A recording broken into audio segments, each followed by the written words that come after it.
আমি চিরবিদ্রোহী বীর, বিশ্ব ছড়ায় উঠিয়াছি একা, চির উন্নতশীল। দ্রোহ আর প্রেমকে এক সুতোয় বেঁধেছেন কবি নজরুল। কখনো রণতুর্যের বার্তা, কখনো বা বাঁশির সুরে মোহিত করেছেন। এক মনে শ্রীচরণ কর ধ্যান, ভেব না পুরিবে বাসনা, দয়াময় রহিতে নারিবে, আসি দিবে দেখা।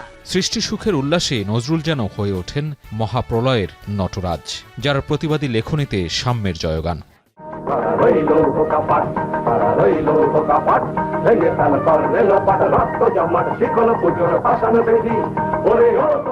নজরুলের মতো করে কে পেরেছে আমাদের জাগাতে?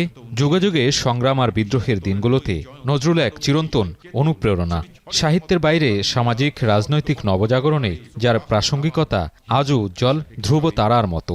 আমি বসুধা বক্ষে আগ্নি আদ্রি। বাংলা সাহিত্যের পাশাপাশি রাজনৈতিক চিন্তার এক অতল স্পর্শ দ্রষ্টা কাজী নজরুল, যার মূল দর্শন অসাম্প্রদায়িকতা। ব্রিটিশ উপনিবেশিক আর পাকিস্তানি শোষণ বঞ্চনার বিরুদ্ধে কবিকণ্ঠ ছিল বলিষ্ঠ। কবি নেই, কিন্তু তার অবিনাশী গান, কবিতা এখনও রসদ যোগায় বৈষম্যের বিরুদ্ধে।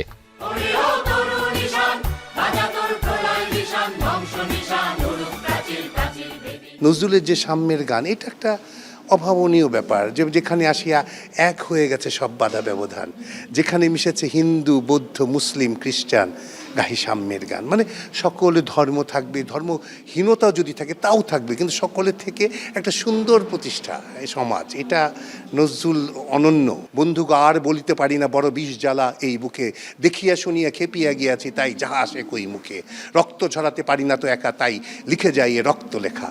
গণতান্ত্রিক সমাজ প্রতিষ্ঠায় নজরুল ছিলেন এক আশ্রয়স্থল। নবযুগ পত্রিকার প্রকাশের মাধ্যমে গণতন্ত্রের বার্তা দিয়েছেন সমাজে। গণমানুষের মুক্তি আর সাম্যের গল্পই ছিল যার প্রতিপাদ্য।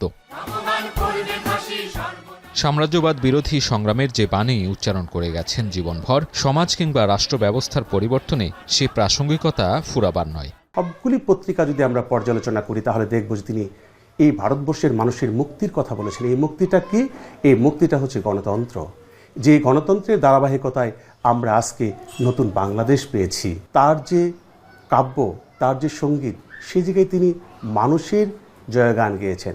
নতুন প্রজন্ম আমরা গণতন্ত্রের যে প্রকৃত মূল ভিত্তি, সেটাকে নজরুলের আদর্শে এগিয়ে যাব। গণতন্ত্র আর বিপ্লবীদের মুখপাত্র হিসেবে দ্বিতীয় পত্রিকা ধূমকেতু প্রকাশ করেন তিনি। অকুতোভয় লেখনী আর স্বাধীনতাকামী নজরুলকে বারবার সইতে হয়েছে শোষকের বঞ্চনা। রাজদ্রোহের অভিযোগে পত্রিকা বন্ধসহ কারারুদ্ধ হতে হয় তাকে। কিন্তু নজরুল যেন অদম্য। সমস্ত অসমতার বিরুদ্ধে লড়াইয়ের অংশ হিসেবে 1926 সালে লড়েন সাধারণ নির্বাচনেও। নজরুলের দর্শনে রাষ্ট্র ব্যবস্থায় সাম্য প্রতিষ্ঠার যে লড়াই আর আহ্বান ছিল তা অনুসরণযোগ্য। শোষণের বিরুদ্ধে তার রাজনৈতিক চেতনা জাগ্রত থাকবে যুগ যুগান্তরে।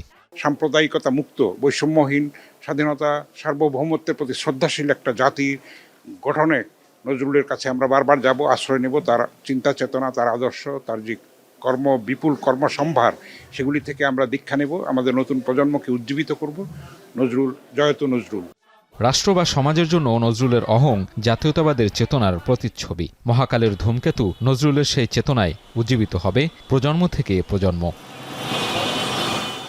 সাজিদ আরাফাত, এখন, ঢাকা।